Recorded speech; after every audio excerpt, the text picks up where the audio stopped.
So this video is about the concepts of masculinity and femininity, and I should preface this by saying that I'm a big fan of Sargon of Akkad. I love all his videos, I like what he's doing for the most part. There are things I've said before that I disagree with him on, and for the most part I do agree with him, and I think that he is fighting things that need to be fought against in social justice, feminism and the far left. But obviously there's things with all of the people I watch that I disagree with, and this is one of those things I disagree with on Sargon and Jordan Peterson and the Honey Badgers, I guess.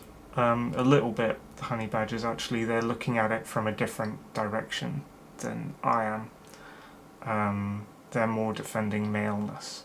So I think Sargon is leaning a bit too far into social Darwinism with his recent talk of masculinity and femininity being valuable concepts.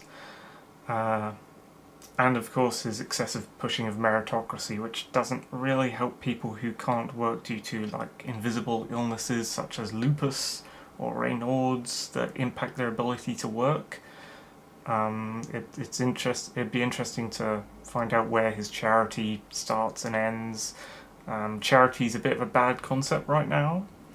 I recently saw the Ghanaian president, who is awesome as fuck, giving a speech with Macron, the French president, and he was going like, our country doesn't need any of your fucking charity. Like, I hope that the comments I'm about to make will not offend the questioner too much. We can no longer continue to make policy for ourselves, in our country, in our region, in our continent, on the basis of whatever support the Western world or France or the European Union can give us. It will not work. It has not worked, and it will not work. Our responsibility is to charter a path which is about how we can develop our nations ourselves. It is not right for a country like Ghana, 60 years after independence, to still have its health and education budgets being financed on the basis of the generosity and charity of European taxpayers. By now, we should be able to finance our basic needs ourselves. we can, if we are to stand on our own 2 feet as an African nation, we need to be beyond charity and be giving charity to other nations that need it, because we have great resources and a young workforce, and he just sounded awesome. Anyway, yeah, it'd be interesting to see where Sargon's definitions of charity start and end. I think he's against the UBI, which I'm not really against the UBI. That's the Universal Basic Income. I think it still gives people a chance to work if they actually want more, and compete if they want to compete and become, rich and have something more than the average person, but it does protect the average person from like homelessness and things. And all the kind of social contract stuff and the social criticism of between people will still stand, so I think it works. Anyway, back to what this video is about, because I'm such a fucking tangent hopper. The masculine thing is also pushed by other people like Jordan Peterson and the Honey Badgers. To a lesser extent the Honey Badgers, as I said before. Let us not mix up these concepts of masculinity with being biologically male and femininity with being biologically female, because, and I'm not about to validate the 76 plus genders when I say this, remember, men right now are being called feminine when they're biologically male in the form of insults like beta male, cuck and soy boy. I'm going to stop here for a sec. I quite like the insult soy boy, but it's nothing to do with the masculinity aspect. It's actually because I annoyingly work in a health food, whole food store and have to sell things to people I generally disagree with, like vegans and people who believe homeopathy works, and I don't like it, but, you know, that's why soy boy is a funny insult, I guess, to me. But herein lies a big problem.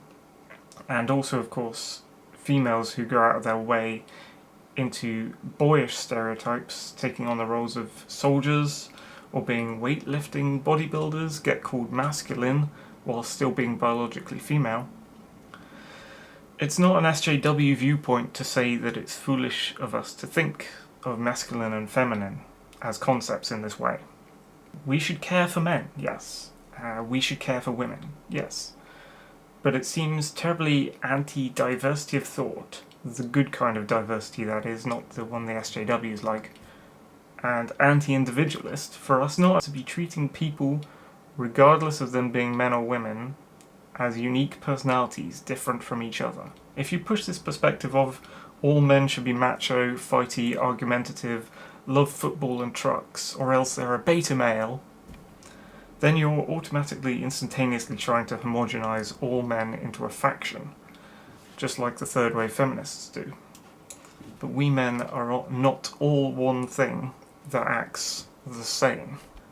We are not this collective mass of hive mind that likes the 3 Fs: football, fighting, and fucking. I would hate for myself to be lumped into the men faction, other than the fact that I'm biologically a male of the human species.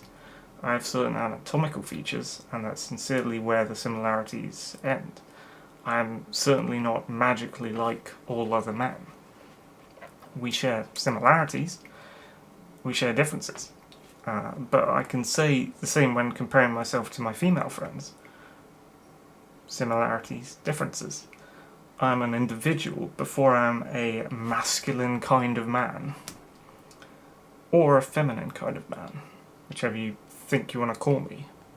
I'd call myself neither. I'm neither of those things, thank you very much. Also, I do believe that an actual man and actual woman, while biologically different, for obvious reasons, can be mentally alike, if they wish to be. And that doesn't mean you should slap a tomboy label on her, or a pussy label on him. I take issue with this shit being a part of our dialogue and angle of attack as anti-SJWs. Same with anything to do with race or preservation of whiteness or national culture over what we should be doing, which is simply not being racist bastards and making sure they know that yes, being racist to white people is still racism and equally fucked up. So I do imagine I might get called an SJW for a few of these swerves away from the major talking points, but I can assure you that I'm quite the opposite. And yes, some of this was scripted, hence me looking down. I haven't got the hang of scripted videos yet, you'll have to forgive me. But yeah, that's just my thoughts on masculinity and femininity as concepts. I don't look at people in that way, and I don't think it's useful for any of us to. And there's been a lot of talk from my side about like trying to get us to think that way. And I'm just like, no. Why do we have to, why do we have to do that? I'm not a feminine male. I'm not a masculine male. I'm anatomically male because I was born, I'm that biological sex, but I think we should get past the physical differences, and I think it would be useful to think alike, despite how a lot of people like gender roles today. I guess it's my personal viewpoint that girls and guys can act alike if they want to, and a few of them should, and nobody has to if they don't want to. Freedom, yay, we should be individuals and we should be free to do what we want. Although I live in Britain, so I'm not currently living in a free environment, but this is like an ideal, or like a liberal, actual liberal, not, far left ideal. We need to get liberty back, we need to get freedom back, we need to extend freedom, I think. But anyway, tangent hopping again. that was about masculinity and femininity from my perspective, I guess.